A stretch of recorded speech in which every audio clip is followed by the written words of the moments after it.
મહેસાણા જિલ્લાના કડી તાલુકામાં જમીન એકત્રીકરણ મામલે મોટા કૌભાંડના આરોપો સામે આવ્યા છે।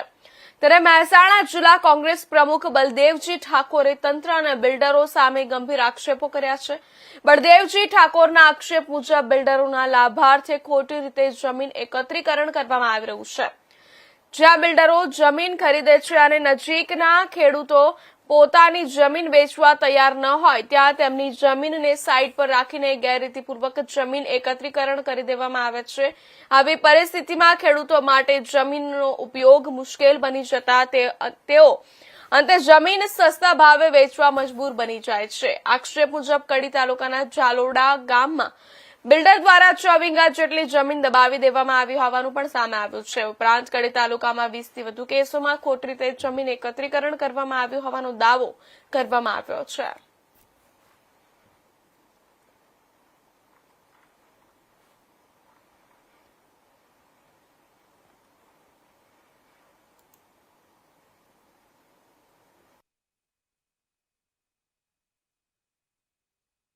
મહત્વના સમાચાર જણાવી દઈએ અમીરગઢથી ચોમાસા મહત્વના સમાચાર જણાવી દઈએ મહેસાણા જિલ્લાના કડી તાલુકામાં જમીન એકત્રીકરણ મામલે મોટા કૌભાંડના આરોપો સામે આવ્યા છે।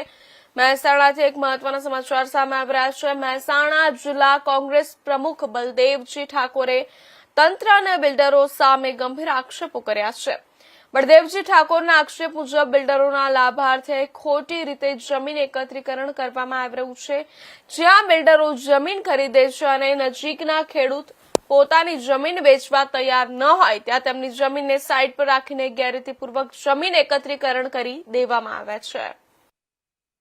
કડીના લક્ષ્મણપુરા ગામમાં કલરવ સિઝન્સ નામની રહેણાંક સ્કીમ બની રહી છે, જેમાં સરકારી જમીન બચાવી પાડી હોવાનો આરટીઆઈમાં ખુલાસો થયો છે। આમ છતાં તંત્ર કોઈ કાર્યવાહી નથી કરતું। સમગ્ર કડી તાલુકાની વાત કરું કે લક્ષ્મણપુરા ગામની કલરવ સોસાયટીની વાત કરું, અમદાવાદના જે બિલ્ડરો છે એ સરકારી જમીન કઈ રીતે પચાવી પાડવી અને કઈ રીતે ખોટા દબાણો ઊભા કરવા એના માટે ટેવાયેલા છે। કલરવ જે સોસાયટી છે એના માલિક દ્વારા અને એના માણસો દ્વારા લક્ષ્મણપુરાના સર્વે નંબરમાં સરકારી પડતર હોવા છતાંય એમને ખોટું બાંધકામ કરી અને દિવાલ બનાવી અને તમામે તમામ જમીન એમને કોર્ડન કરી લીધી છે। ગામ પંચાયતની આરટીઆઈ જે કરી એમાં ગામ પંચાયતે પણ એને જવાબ આપ્યો છે કે આ સર્વે નંબર એ સરકારી પડતર છે, એમાં કલરવ સોસાયટીએ દબાણ કર્યું છે, એના પર દિવાલ બનાવી દીધી છે। ખરેખર કલેક્ટરે, પ્રાંત અધિકારીએ અને મામલતદારશ્રીએ જો આરટીઆઈમાં આવો ખુલાસો થયો હોય તો એ જમીન ખુલ્લી કરાવવી પડે, એના પર કાયદેસરની કાર્યવાહી કરવી પડે। પરંતુ એવું નહીં થતાં બધા જ અધિકારીઓ ભેગા મળી અને આવા બિલ્ડરોને સાવરવાની કામગીરી કરે છે તો પ્રથમ દ્રષ્ટિએ, મારી દ્રષ્ટિએ એ દુઃખની વાત છે। પરંતુ સરકારી મિલકતમાં જો આવું દબાણ થયું હોય તો સરકારે એટલે કલેક્ટર હોય કે મામલતદાર કચેરી, મામલતદાર હોય કે પ્રાંત અધિકારીએ સિરિયસલી એના પર પગલાં ભરવા જોઈએ। આપે આ મામલે પ્રાંત અધિકારીને પણ કહ્યું છે, શું કહ્યું પ્રાંત અધિકારી? મેં પ્રાંત અધિકારીશ્રીને વાત કરી છે, કલેક્ટરને પણ મેં ફોન કર્યો છે, ફોન ઉપાડ્યો નથી।